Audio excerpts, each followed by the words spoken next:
In emergency management, the definition of a stakeholder is any person or entity with a vested interest in the survival or recovery of a given community.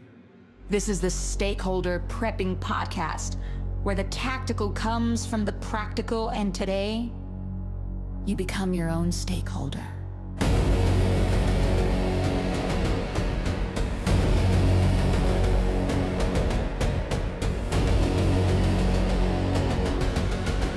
Here are your hosts, Chris and AC. Welcome back to Stakeholder Prepping, where you, yes, you are the stakeholder in your own survival.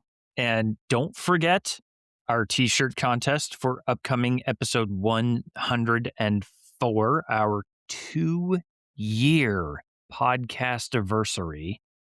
That's a tough word to say, AC. I know, it's a weird word. I think we might have made it up. Yeah, I'm pretty sure we did, but nobody can tell us any different. Right. Yep. That is coming up. So submit your best and or favorite quote from the show, and our winners will get their ideas made into t-shirts for the semi-sacred halls of stakeholder prepping merch. I'm still going to stick with that. I like it. I'm right there with you. Yeah. So submit your favorite quote. Let's make it into a cool t-shirt. Let's give you one for free. I'm excited. And yeah, we kind of have to start talking about this early because the timing and logistics are weird because we record a lot of these in advance. And so although this is 12 weeks before episode 104, you may only hear this 10 weeks in advance or 8 weeks in advance or something. So we need the time in the middle between the time you hear this and the time we go record 104. Just because of my travel schedule, we end up recording kind of a bunch all at once, and we try to get in front of it, and then we get real backed up and we do it again. So yeah, it's just kind of tough with our timing. That's why we're doing this early. Yeah, it's like playing Slinky with LA traffic, only we're doing it with schedules. It's weird. Schedules. That's right. You know what? 104 episodes, 2 straight years of bringing you quality content. At least we think quality content. That's worth the time commitment. I think to me. So. Yeah. So that's worth the Slinky effect. That's worth the Slinky effect. So yeah, give us a cool review to read for 104. I would love that. I would love to read your review, and I'd love to send you some free stuff, and I'd love to design a t-shirt that you came up with and give you one of those for free. So let's just give away some free stuff. So help us out for 104. It's going to be fun. Yeah, and start sending in your questions, prepping related or not, and we will see what we can get to on episode 104. Absolutely. All right, so AC, what are we talking about today? We always say we're going to do something different. Here we are doing something different, but this is different. This is kind of like the lockdown episode. This is the going dark, the first 72 hours of like a neighborhood lockdown. And this is really, we're going to talk about practicing active readiness. If the grid goes down right now, what's going to happen, right? I know I'm going to sprint out to my gate and I'm going to close out the outside world while everyone else is still trying to save their Excel spreadsheets to the cloud. But this is like the big one. Let's war game this out. If the big one happens, and we're actually going to get doomcasty here. We never do this. We never talk about, the end of the world, because there's just so many things that are more likely on your risk matrix. But in this case, we're talking about things that are very low on the likelihood in the risk matrix, but they are extremely high on the impact of the risk matrix. And I'll tell you, I have this kind of thing sort of war gamed out, and with my neighbors, me and my neighbor talk about this. He lives across the street from me. He's very like-minded. He is a prepper. He listens to the show, and we've talked about our property lines kind of intersect on either side of the street. And we've talked about, we know which trees on the corners of our property line we take down and we close off the street, and we secure the road, and, we let in some neighbors and we don't let in some neighbors. We've talked about this. We've war gamed this out, and it's fun to do. And I think we are going to have some good info I think we're gonna have some good tips and tricks. And we're going to try to keep this, I think, pretty generic because everybody's situation is totally different, right? Chris, you live in a far more established neighborhood than I do. Some people may be in apartments, some people may be rural, some people may be far more rural than me. But even if you live on a hill in a castle with a moat, maybe you're visiting your sister in Poughkeepsie that weekend when it all goes to hell and you just need to have a plan. So we're going to kind of make this fun. We're going to talk about what if the big one happens? What if and I don't know what the big one could be, Chris. Maybe it's the EMP or it's the earthquake or it's just the, civil unrest or whatever your cataclysmic apocalypse flavor is. But it's that thing. Alien invasion. Alien invasion. Yeah, sure. Yeah. Asteroid, nuke, whatever. We're talking about what is the lockdown procedure? What do you do in those first 72 hours to assemble the group and keep your loved ones safe, right? So we're talking, war game scenario. We're going to have some fun with this. We are Yeah. not talking just the basic how to store beans talk. We are diving into the deep end. And this topic is lockdown procedures. We're not talking simple stuff that happens every day. We're talking the big one, the day the music stops, like Yeah. lights go out. This is This is total apocalypse, right? This is what every single person who describes himself as a prepper is actually thinks they're preparing for, and it never actually happens. This Okay. that's what this is. So we're talking about the without rule of law, whether it is that EMP that fries the transformers or the coordinated attack on the infrastructure, or just maybe it's just extreme civil unrest that makes your local police department say, you know what, I don't get paid enough for this, and I'm out of here. And by the way, we've talked to some people that have actually been in that situation in the San Francisco earthquake. There are plenty of first responders that said, you know what? I'm not going to work today because the earthquake also affected me. And you guys are kind of on your own. And San Francisco is interesting because it's a very expensive place to live. And I know a lot of first responders that work in the city of San Francisco. None of them live in the city of San Francisco. They can't afford to as civil servants. So if the big one happens, those people aren't interloping to go to work. It's just not going to happen. You are going to be on your own. So there are things that can happen. And it's that moment you flip the switch from normal citizen to hardened prepper secure in the perimeter. I completely agree. And there's a reason that Louisiana called in so many other states' National Guards to assist with Katrina because the Louisiana National Guard had so many people that were affected. They have their So own stuff to deal with. it completely makes sense. They called in for mutual aid. And if it's a big enough disaster, mutual aid is not going to be sufficient or available through other departments. So we're talking this is a large scale event. This is paradigm shifting events, right? Which means this is a psychological shift as much as it is a tactical one. Am I Yeah. on the right page here? 100%. 100%. Yeah. Okay. So we're going to be covering home security, neighborhood defense, asset sharing.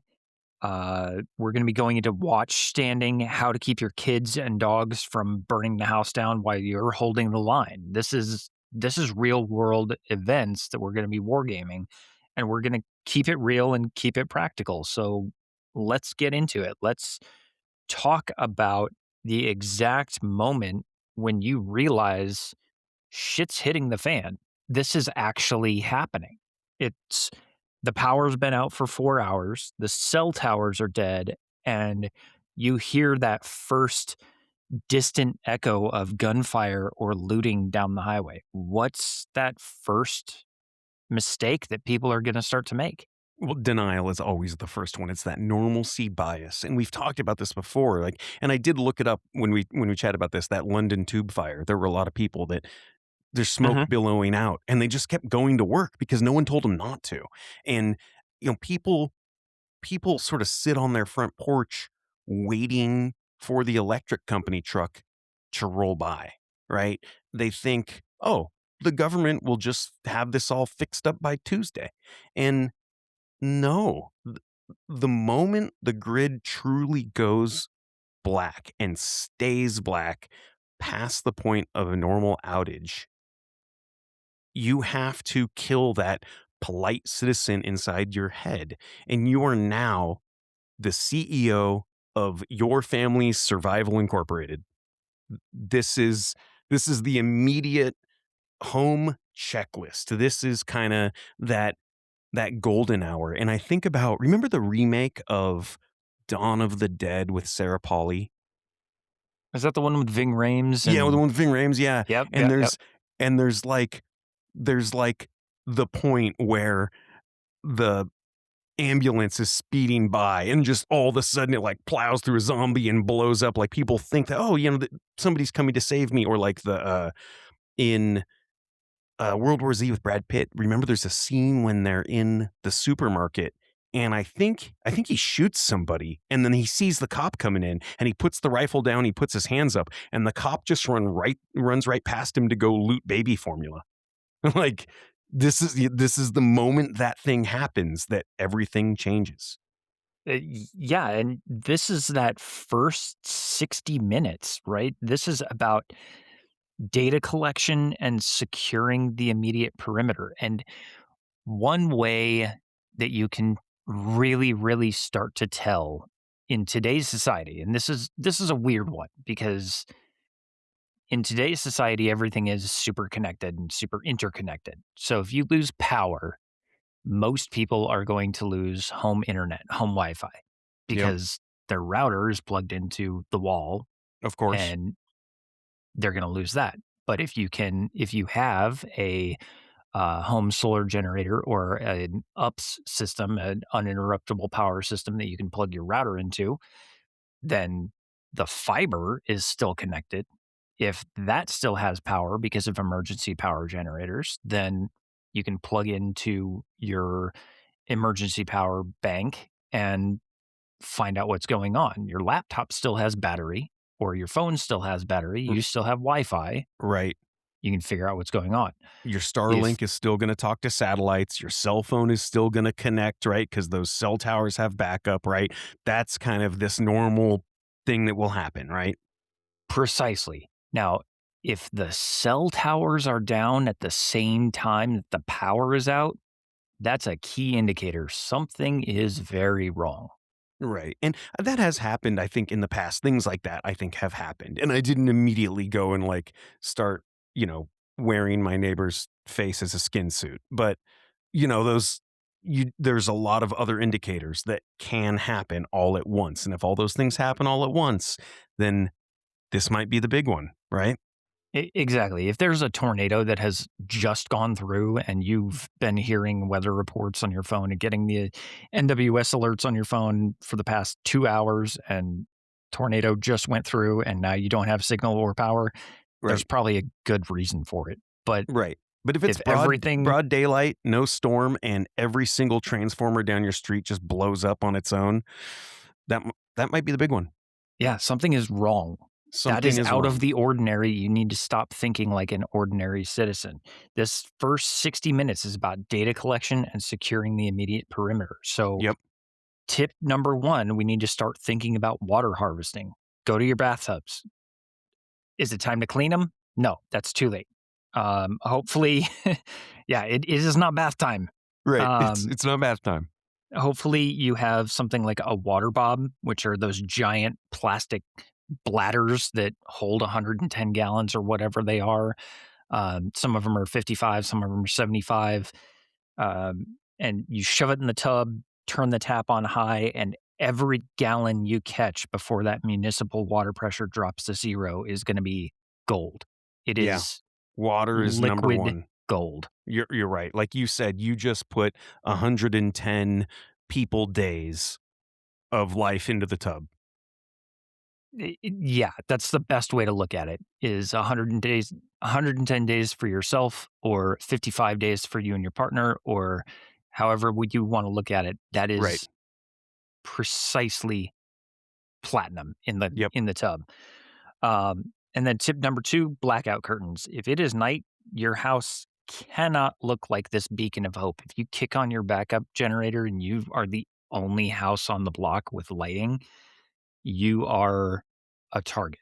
So, if you have lights on inside via a solar generator or batteries or something like that, and your neighbors are in absolute pitch black, you are painting the target on yourself.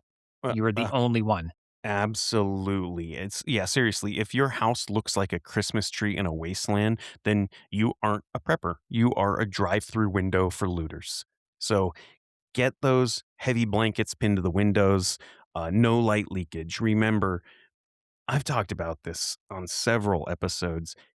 Having those black plastic garbage bags, like the big, thick contractor bags on hand and some Gorilla Tape is absolutely crucial for this.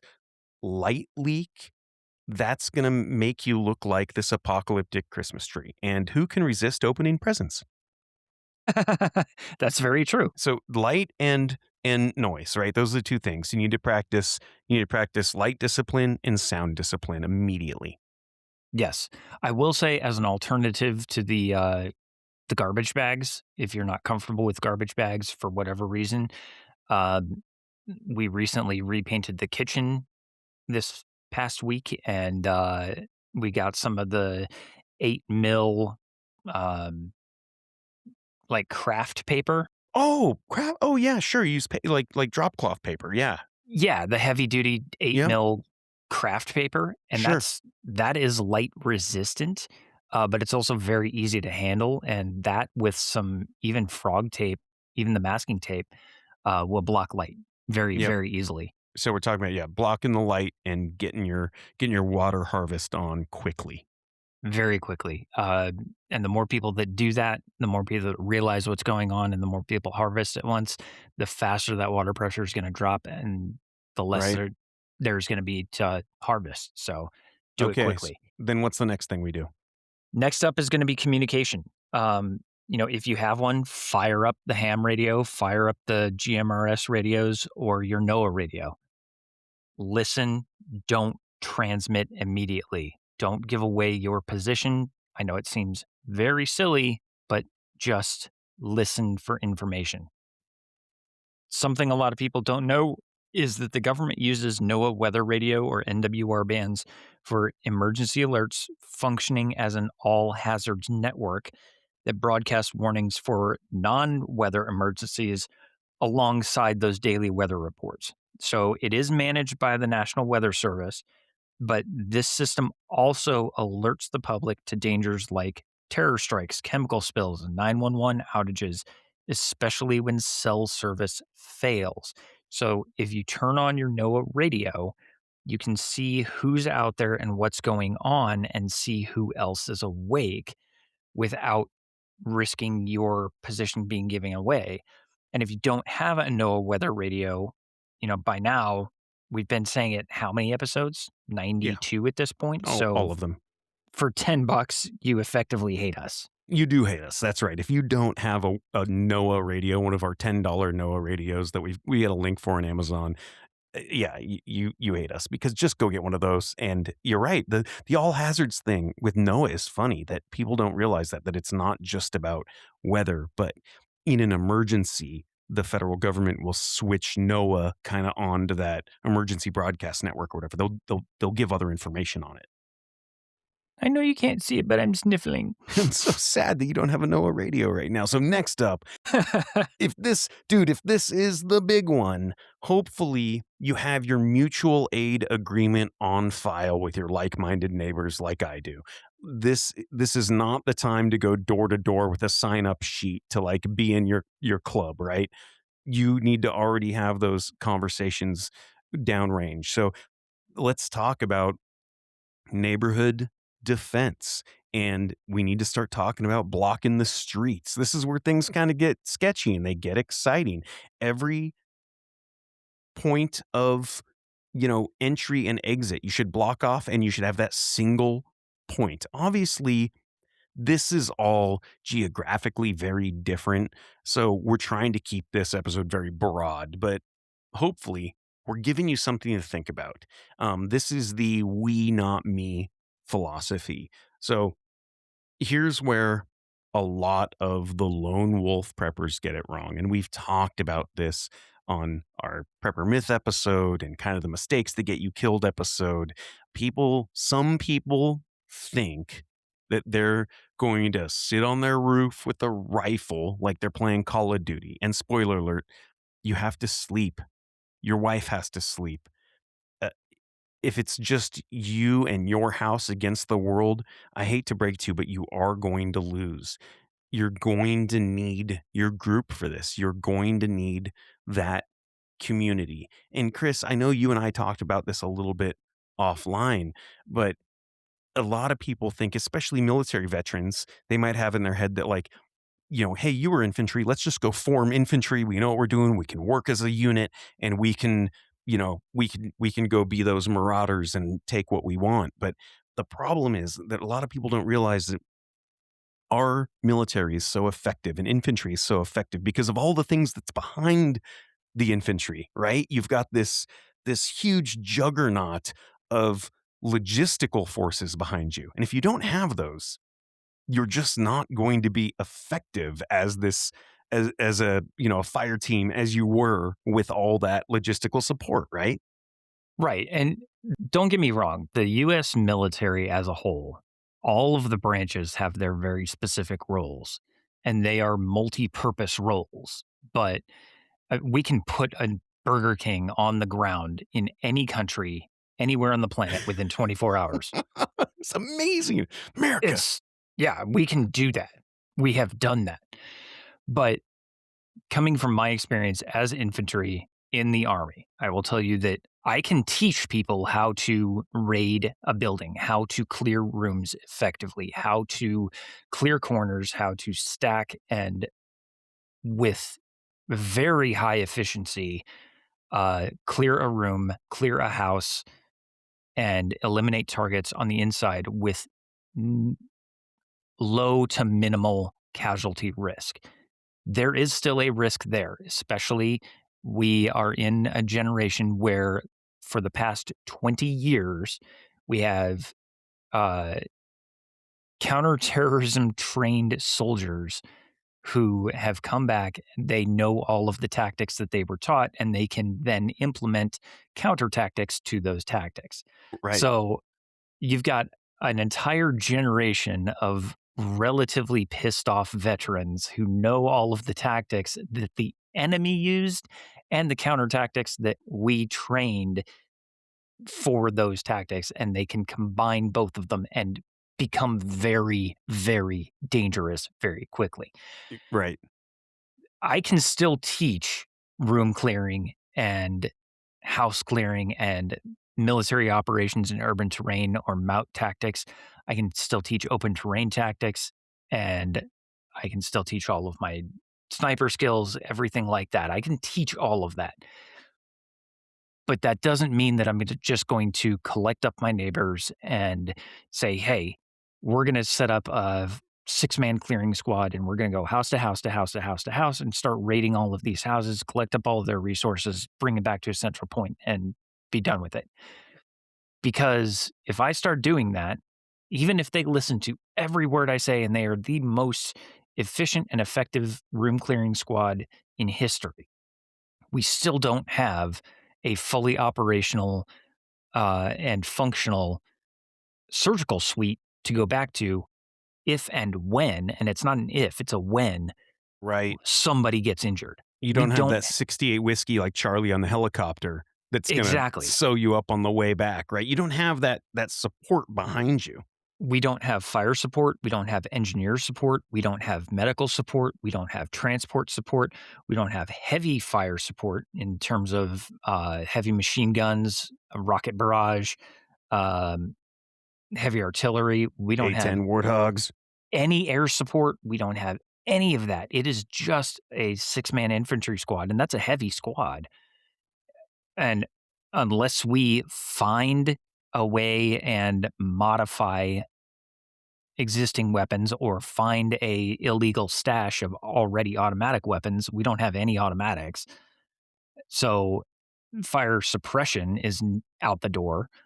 There's just nothing there in terms of logistical support to authorize or justify that type of operation. So it doesn't make sense to create that kind of environment where people are getting put at risk for no justifiable output.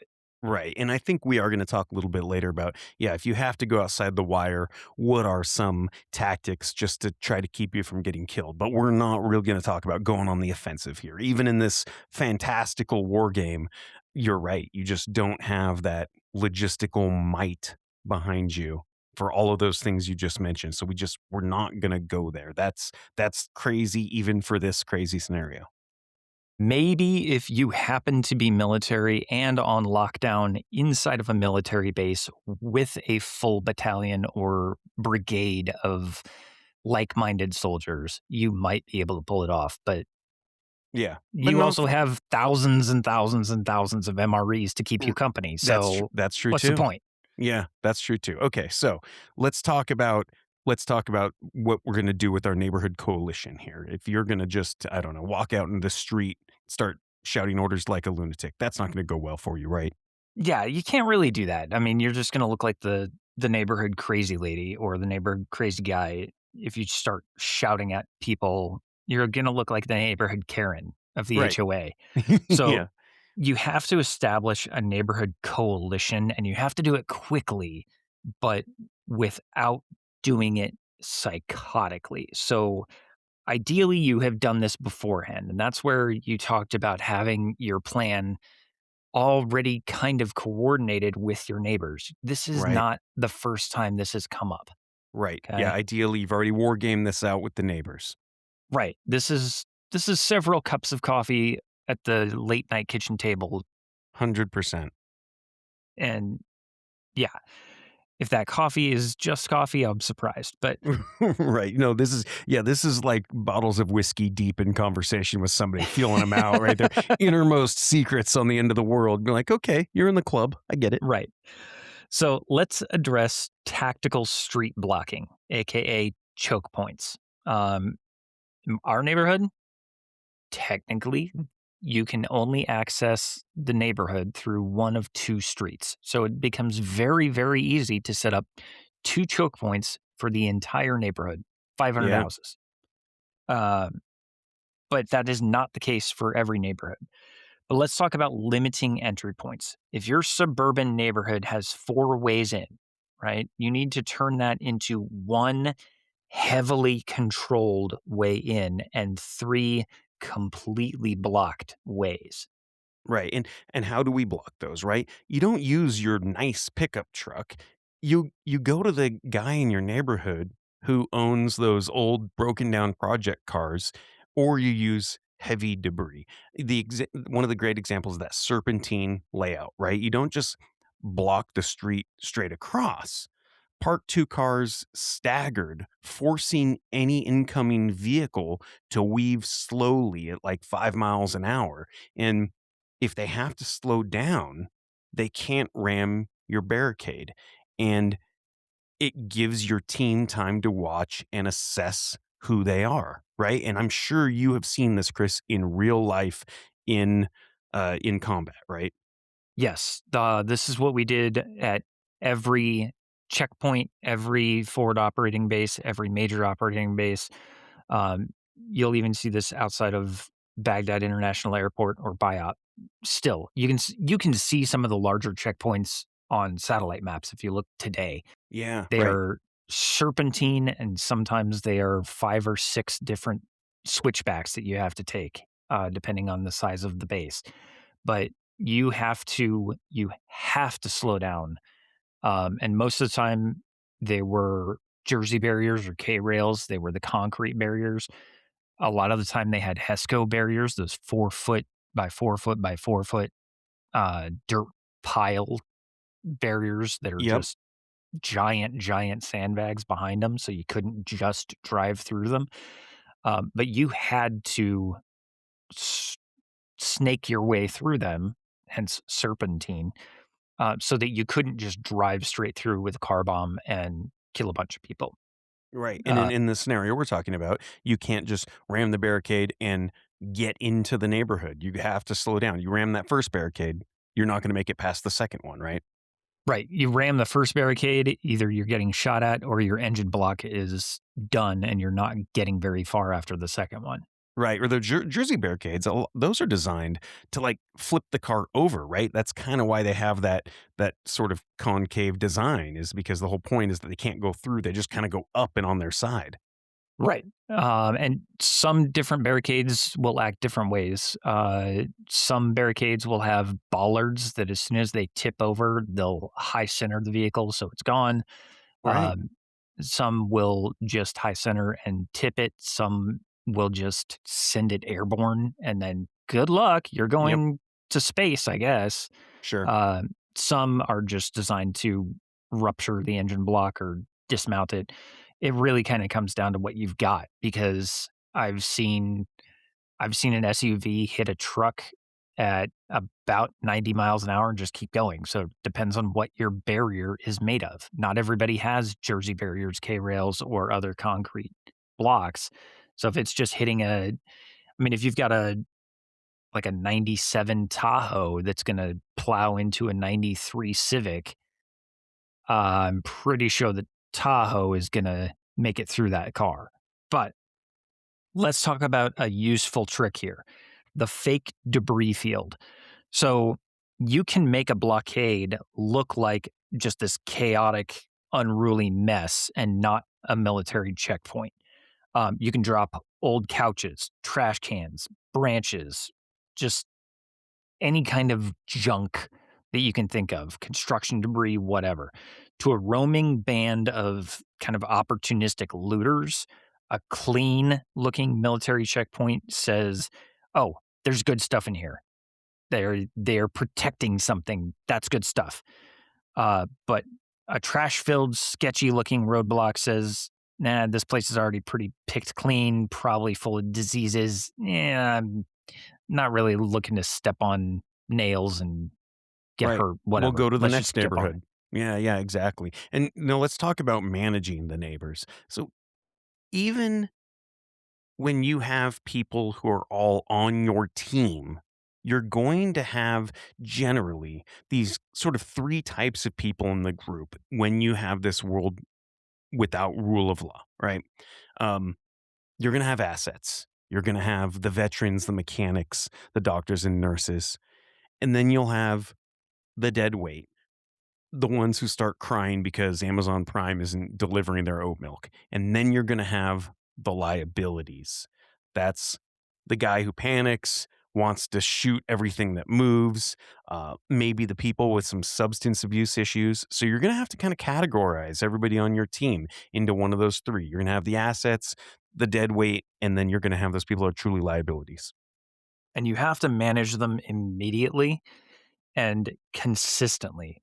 You want to bring the assets into your inner circle. These are the people that you can rely on for immediate help, immediate assistance, and task deliberation. The important jobs. Right. You that dead weight class, you kind of assign to the non-tactical tasks, the busy work, keep them busy, keep them quiet. Hey, I need you to inventory all of this. I need you to tape up all of these windows. I need you to do this and this and this. Just it is productive. It is not a tactical essential task right now. Yep. And Yeah, then exactly. your your other ones, those ones, your liabilities we can talk about a little bit later. Those ones they can get a little tricky to manage, but we also want to talk about supply logistics and kind of that commodity dance because this comes down to when and how to share supplies. And unfortunately, this is a dance that gets very, very complicated and tricky very quickly, Sure. right? This is the most controversial topic in prepping, and it gets a lot of heat for good reason. I spent $5,000 on freeze dried beef. Am I supposed to give it to Dave next door who spent his money on jet skis? Hell no. Dave can go eat his jet ski tires. Well, statistically, I didn't know jet skis had tires, but I guess Well, the trailer has tires. yeah, I guess Yeah. that's He's true. not getting that jet ski around without a trailer. And there's True. nothing else really chewy. So I was going for tires. But statistically, you can't let Dave starve to death on your porch because eventually Dave will get desperate enough to try to kill you for that freeze dried beef, right? So you have to manage supply sharing like a black market cartel. Yeah, that's true. And here's the rule. Never show your full hand. If Dave comes, I hope we don't have any listeners named Dave. And it's like we're just I'm sure we beating do. poor Dave. But if Dave comes begging for food, you don't bring him into your pantry. You look tired. You look hungry and you say, "Man, Dave, we are down to our last few cans, but because we're neighbors, I can split this bag of rice with you," or whatever. Right. And you can make him think that you are suffering just as much as they are. But if you look well fed and clean shaven, you're the enemy. So, this is where you might have to go back and listen to our bartering episode. You need to be a slightly skilled negotiator to manage hungry people. The other thing that you can do is leverage that into, I don't want to say it, but labor for food. Hey, 100%. That's exactly it. When people run out of stuff, we're going to find ourselves in that skill for stuff economy. yeah, and if you do give away supplies, it is an exchange, right? If you don't give a neighbor medical supplies for free, you say, "Hey, this is amoxicillin, but I need your teenage son to sit on the north barricade for 4 hours tonight. I know Boom. you can't do it." That's a transaction right there. You just did Yeah, it. Put it together. Look at that. and now you've traded security for medical supplies, they get healthier, and now we have a bartering functional relationship. Right. And it also builds that community accountability. If they want to eat, they'll have to contribute to your security bubble. And because you have that shadow of the future that we talked about on our bartering episode, they're more likely to uphold their end of the bargain because they know they're going to have to rely on you again. Nice throwback to our bartering episode with the shadow of the future. And if you forgot as a listener what that is, look it up. Go re-listen to episode 84. We did that was one of my favorite episodes, I That think, was a because fun one to do. I think we both learned a lot doing research for that episode, and yeah, it's applicable in so many aspects of your life outside of prepping, like any I interaction you have with people. I decided to reread Never Split the Difference by Yeah, Chris Chris Voss. Voss. That's Oh, it's a such a great great book. book. Such a great book if you haven't read it. Yeah. So okay, now let's talk about watchstanding. Right, human beings cannot stay awake for really more than 48 hours and remain, coherent and sharp. But by hour 36, you start seeing shadow people in the bushes. You will shoot a stray dog thinking it is a ninja. Ninja dog. Ninja dog. Yeah, don't do that. Hey, But I shot that ninja dog.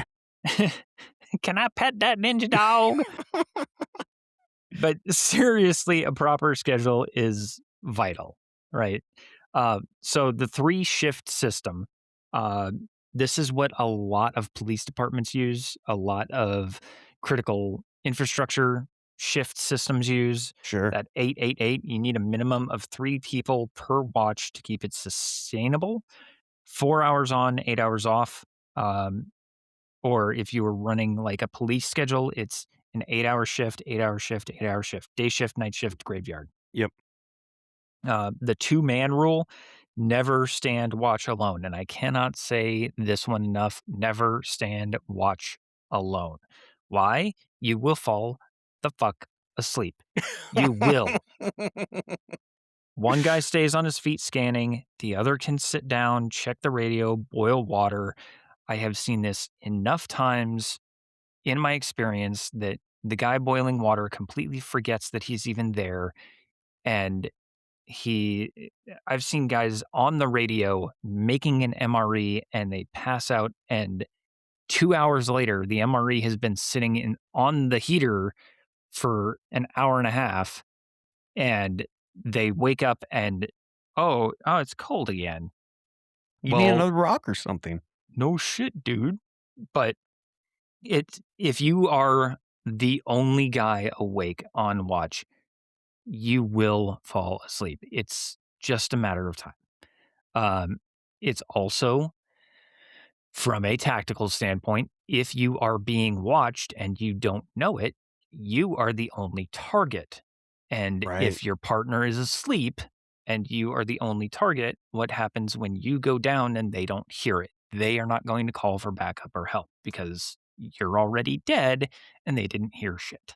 Right. Yeah, that's such a solid one. And I know you've talked about watch standing in the army before. And speaking of the army, obviously, I've never been on a recon patrol, but I do understand the basics, and I have spent some time in austere environments. And there are a few things that we can learn from military patrols that will help you if you do have to venture out beyond the wire, right? The ideal, this is one of those things like Saving Private Ryan, right? The ideal distance between patrol members, it varies a lot, but generally that 10-meter rule, that exact spacing fluctuates based on visibility, terrain, the threat environment. The primary rule is to remain far enough apart to prevent a single event like an explosive or an ambush from taking out the whole group, but close enough that you can maintain visual contact and control and those kinds of things. So if you do have to venture out beyond the wire, we can help keep you safe. And Chris, I know you could go all over this, and you probably know all this stuff by heart. Yeah, I can break this down a little more if we want to. Uh, I can reference Army Field Manual 3-21.8, I believe it Oh, is. of course, the field manual. Here it is. So basic wedge formation. This is kind of the standard interval between soldiers. And wedge formation, think of it this way: it's a giant Dorito in the woods. Okay. Um, you've got your point man, and then it's an alternating split in a Dorito formation coming off Yep. the wake that guy makes. Okay. So it's the standard interval between soldiers is typically 10 meters, expanding or contracting based on the terrain. So if you've got a gully or a trench that you're all going through, everyone collapses in. If it's wide open terrain, everyone expands back out. If it's really dense vegetation, everyone shrinks down to 7 or 5 meters. But it's generally 10 meters, and that's because the kill radius on a standard M67 frag grenade is 5 meters. So one guy gets killed, you might have casualties on another, but it's only one dead instead of two. Sure. Okay. Uh, and then if you've got dense terrain or poor visibility, like nighttime ops, or thick woods, urban environments, spacing is oftentimes reduced so that team members can still see and communicate with their team leader. Again, team leader is more than often not the first guy in formation. He's number 3 usually. Okay. Um, and then open terrain, large open areas, spacing is widened out to the maximum limit of control to cover more ground, minimize vulnerability. More often than not, when we were practicing in wide open terrain, we were 35 to 50 meters out, right at that maximum of "Can you still hear me?" Sure. screaming. Yep. Yep. High threat scenarios, if there is a risk of engagement, members spread out significantly more so that a single blast from something like artillery isn't going to incapacitate multiple team members. Like I said, a single frag grenade kills one, maybe injures another, doesn't kill multiples. And then if you are collapsing into a building, everyone tightens up quick, fast, and in a hurry, and everyone is on each other's butts to make as small of a footprint as possible before going into a building. Right. All right. So we will reference the Army Field Manual. We'll put that in the blog, and you can see the tactical Dorito there, and make the tactical Dorito. Yes, Yeah, tactical Dorito is the way to go. tactical Dorito. I like it because if you would have said triangle, I wouldn't have been able to visualize that. But Dorito, I'm like, yeah, I'm there. I get it, 100%. Okay. Um, Now something else that is insanely important to your survival in this scenario is that you need to learn communication protocol. This is one that always gets me in movies and TV shows. Always. Always, always. Don't use stupid made up code names like Alpha Bravo Eagle Eye on the radio. Don't do that. Keep it simple. Use numbers or street names. Right. Yeah, exactly. Dude, I'll be honest. I would spend most of the apocalypse making up really cool radio call signs. But please, like, for the love of God, don't use flashlights to signal each other at night, right? Don't do that. Use the low lumen red lights, or better yet, like a physical, like a trip line type system, the clapping, the clicking, right? Remember the cricket clickers from World War II, or the flash thunder stuff? Like, those existed for a reason, and they Mhm. were good 80 years ago. But yeah, the comms protocol is so weird. You're right, because that's something in movies where it's always these weird code names and stuff. And uh, in this scenario, I think people go down the rabbit hole of, man, people are gonna, like, listen in to us on our radios and stuff like that. But think about the broad, wide spectrum of radio frequencies, and for someone to somehow find yours, and if you're using like a duplex system, to be able to get both sides of the conversation, it's so improbable that you're probably wasting a lot of time by trying to memorize code words and code names and all kinds of stuff like that. Instead, use like the soda or beer cans with the pebbles inside strung along your perimeter fence. It's the oldest trick in the book, right? If someone climbs over your gate at 3 a.m., that rattling metal sound is going to be like an air horn. And you can set up lines between each other. I'm not kidding. The Campbell soup can on the string is effective communication. It really It, is. it It's is. it's crazy. If you're talking about 2 points that are, a few hundred feet away, it's actually pretty effective. Yeah. And now I want to kind of get away from the tactical side of this because we've gone way down that rabbit Of hole. course, And because that's the fantasy, right? yeah, that's where everyone wants to go is, Right. so this isn't just an exercise for the able-bodied warriors in the group, right? We need to talk about the total family engagement. So kids and elders in SHTF. When the lockdown happens, you don't hide the truth from your kids, but you don't try to terrify them either. You know, you give them a job. So children in a crisis thrive when they feel like they have a mission. Right. Yeah, and if they're terrified, they're going to cry, they're gonna make noise, they're going to panic. You have to turn it kind of into a game, or like the high stakes chore list. So what are your age appropriate apocalyptic jobs for the kids? Well, we have to kind of break this down by age and maturity level. And each kid is going to be different. Some kids are going to mature faster than others. So you really have to know your children at their maturity level and what they can handle. But let's start with ages kind of 5 to 9. Um, they are the intel gatherers.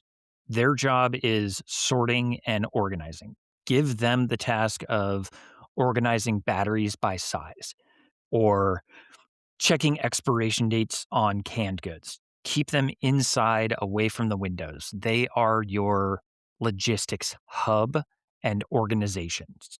That's crazy, you're right. I mean, yeah, a 9-year-old kid can easily figure out expiration dates and help you rotate out that stock. That's actually something that they could be very good at. Right. And they can even help with water filtration or collection.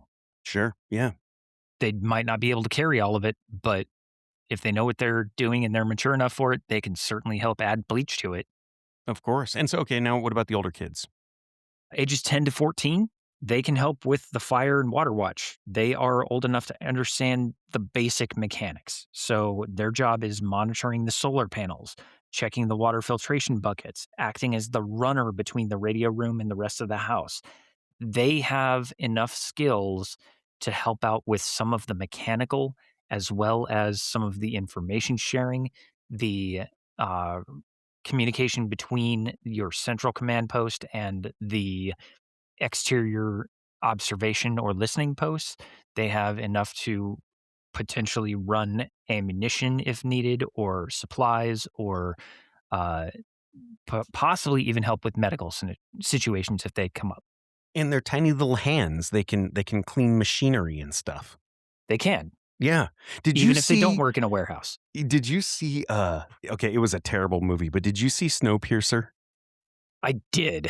It was a terrible movie, right? Like, we can agree it was a terrible movie. But there was the spot where, like, every once in a while, they just come, like, measure a kid and then grab him. And then you find out later that it was, like, some part of the train broke and it needed a certain size of child. They could, like, reach his hand down. And I think he was, like, pulling gunk out or something. But they needed a child that was a certain size with a certain length of arm. And then you had to rotate kids out every once in a while. And they just, like, plopped him in that spot in the engine where some piece of machinery had broken, and now that certain size child needed to be that certain machine until he grew out of it. Yep. Yeah. It's Terrible welcome movie, to the but it made me welcome think to of the factory floor, 1902. that. That's right. Yeah, exactly.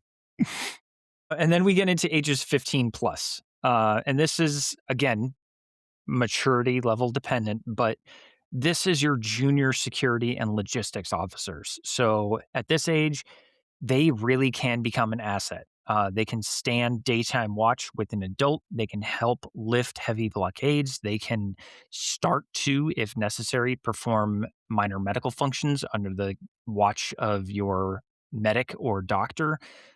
They may be able to help with stitches. They may be able to help with hunting or skinning or processing game or things like that. Depending on what they are capable of, they may end up being more of an asset than you originally thought, depending on what their physical, mental, and emotional capabilities are.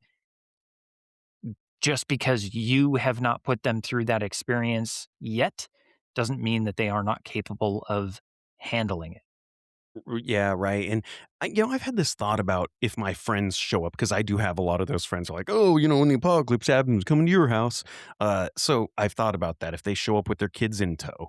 Um, and this is a crazy one, but kids can dig up worms and chickens eat worms. And I've thought about this a lot, that you can turn worms into eggs, and I like to eat eggs. So that would be a great kid job when you come to my, apocalyptic homestead, that I will eventually run out of chicken food. And I've thought about that. That chicken feed is something that I stock, but eventually I would run out of it. And then you have to think of ways to feed the chickens while not letting them roam free where they can, run into predators. So that would be one of the children jobs is here's a shovel, go turn that dirt into worms and feed those worms to the chickens and turn that into eggs. And I think I did the math, like the worm math on it. And it was something like a chicken can eat like 60 to 80 worms a day, and a chicken could lay about an egg a day. So it's a lot of worms that it would take to make an egg. That's something a kid can do, Yeah, right? absolutely. And it teaches them animal Husbandry. husbandry. It Yeah, teaches right. them how to become self-reliant, Yeah. self-resourceful. So they could help manage some of that stuff, like some of the animals. You're exactly right. But what about the elderly, right? Let's talk about that. Your grandma might not be able to haul sandbags, but she's probably a master of old school cooking methods, mending clothes, listening to the ham radio for hours without getting bored, or making gin in her bathtub, even. Maybe she has that skill set. You never know. I would definitely say so. Both of my grandmothers lived through the Great Depression. So Right. even though one of them was wheelchair bound, she could teach you how to make soap. And think exactly. Think about these long dead skills that we don't think about that elderly people in your group may still possess. Morse code is one that comes to mind.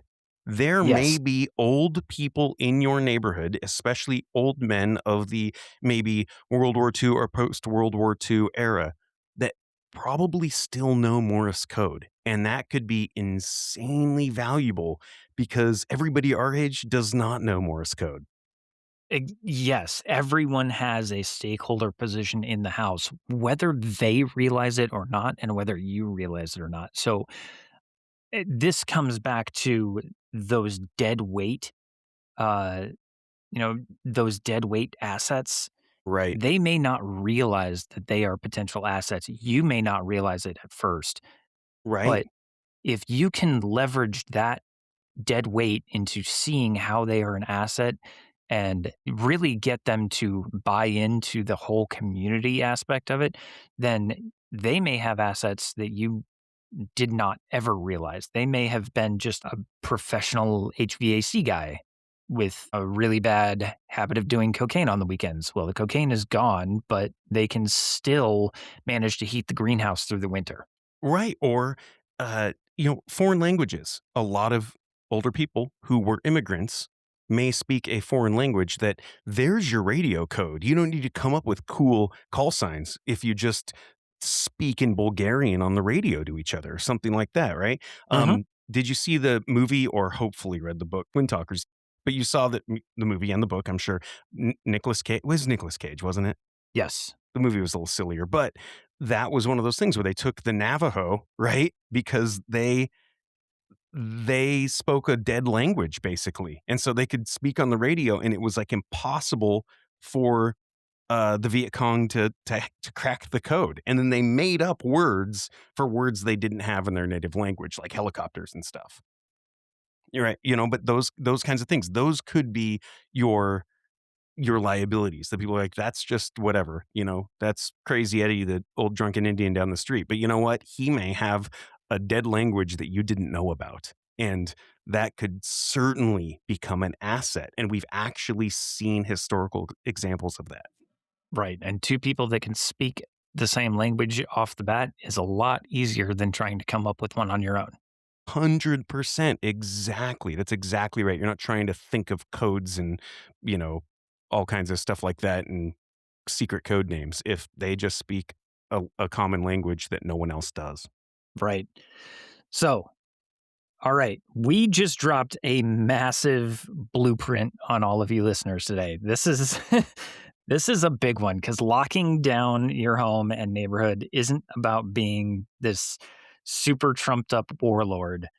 It's about creating a predictable island of safety in an unpredictable ocean of chaos, right? Yeah, exactly. And I think we could war game this out. We could talk about this for hours and hours and hours, but we're leaving that to you. We're giving you the blueprint, and there's so many facets of this that we didn't talk about. But we're giving you the idea. So don't wait for that EMP to have the awkward conversation with your neighbor Dave. You need to Sorry, tell Dave. him, poor Dave, but you need to tell him like, hey man, like maybe don't get the brand new jet ski and maybe buy a case of MREs. But yeah, go over to your neighbors this weekend, bring them a beer or a, a non-adult beverage and maybe subtly kind of pitch it to them. And we've talked about this before. Like it's simply saying, hey, if the power went out for a week, what exactly would you do? And just asking some of those simple questions. And we did have an episode on this, Chris, that you would come up with kind of the list of questions for people, but simple questions like, yeah, what would you do if the power went out for a week? It will quickly let you know who those assets are and who those liabilities are. And you can start building that mutual aid plan now. So if something happens, this very, very, let me say it again, very, very unlikely event, right? On our risk matrix, this is very unlikely. But on the impact side of the risk matrix, this is huge. There is no bigger impact than the big one. So just having that sort of mutual aid agreement put together now, then you're going to be able to kind of war game this stuff out. Yeah, this is something important, and this is where it gets really fun is when you can start to understand the basics and war game and play with scenarios. What if, when if, how if. This is where you can really, really have some fun with prepping and take some of the stress out of it. It's not just all blood and gore and doom and gloom and, Right. you know, end of the world, end of the world. Right, but, I'll tell you, this is one. eh, I went recently. I went camping with a buddy of mine, and we both brought stoves, and we both brought fuel for the stoves, and like, because we didn't talk right beforehand. So, I show up with a saw, and he's got an axe, and if you have those, if you have those comms now with your neighbors, then we all don't have these unlimited budgets for the end of the world, right? So you can say, oh, hey, I'm going to buy the whatever it is, the dump trailer that's like super useful, and maybe you go buy the water buffalo to put out the forest fires or something. But you can start talking about some of those big purchases. When you talked about the Jersey barriers, I was thinking, man, it'd be great if a neighbor had a forklift. But maybe you could be the neighbor with the forklift, and the other neighbor is the neighbor with the giant battlefield water maker or something. But you can actually start almost bundling those resources and say, hey, it's no different than saying, I'll let you borrow my weed whacker if you let me borrow your lawnmower. It's the exact same conversation, but we're just talking about things that could be insanely valuable if the big one happens. And so having those conversations now with your neighbors and saying, oh, hey, I noticed that you have a very capable pickup truck. That's great. I happen to have, 3 water bobs and 3 bathtubs in my house. Right. And that's, hey, if we need to do something, how do we want to navigate this? If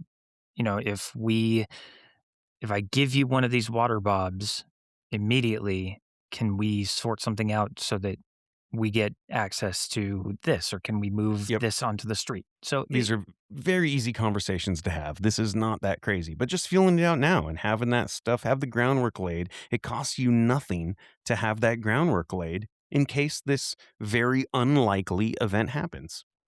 yeah. And this is a great way to socialize with your neighbors too. Have a That's true weekend too. barbecue, have Yep. a couple of them over, and just leave one piece of gear out on the coffee table as a potential conversation starter. When one of them starts talking about it, be like, all right, Yeah. Oh yeah. Okay. So I know you're in the club. It reminds me of, did you see it was a great movie, Arlington Road? I love that movie. Was that not a great movie? Remember he had like the barbecue and it turned out that they were all terrorists? Yeah. He had like all the Yeah. terrorists over for barbecue, and it's like every single person there was trying to blow up the World Trade Center except was it Jeff Daniels? No. Was it? Jeff Bridges. Jeff Bridges. It was Jeff Bridges. Yeah, everybody except Jeff Bridges was trying to, yeah, blow up the World Trade Center. But yeah, it made me think about that. Like, have the barbecue of all your like-minded neighbors, see who shows up, and who wants to systematically take down the government. And with that, I think we with are that- going to be at time. So, if you have not already, and if you are still with us by the end of this crazy little episode, uh, please subscribe to the blog. We do send one out every week. We don't send out any spam. You do get just the one blog per week, and it does detail all of our stuff. We do send out some pretty cool stuff every week. You can always find our blog and our podcast on stakeholderprepping.com. And please share it with somebody who might enjoy it, even if it's just one episode or if it's the entire podcast. But you can always leave us an awesome review on iTunes if you have not yet. And come back next week because, like always, we're going to go in a completely different direction. But until then, remember that you are your own stakeholder, and we will see you then.